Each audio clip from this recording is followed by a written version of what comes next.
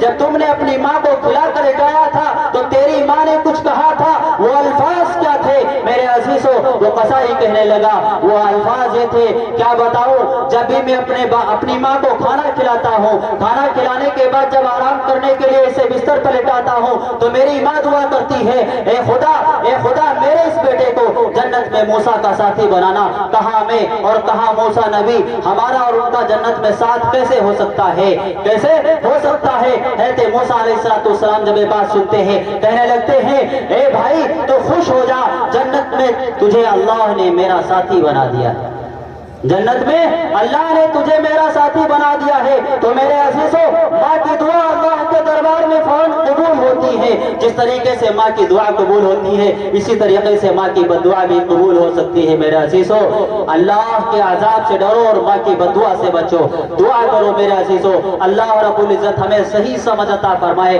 میں تو صرف مجمع کو جوڑنے کے لیے آیا تھا، ہمارے استاد محترم اور ہمارے معظم اور موقر مقرر تشریف فرما ہے، جناب حضرت مولانا مفتی محمد طارق صاحب قاسمی دامت برکاتہم عالیہ بھی تشریف فرما ہے، استاد محترم حضرت مولانا سید صاحب بھی تشریف فرما ہے۔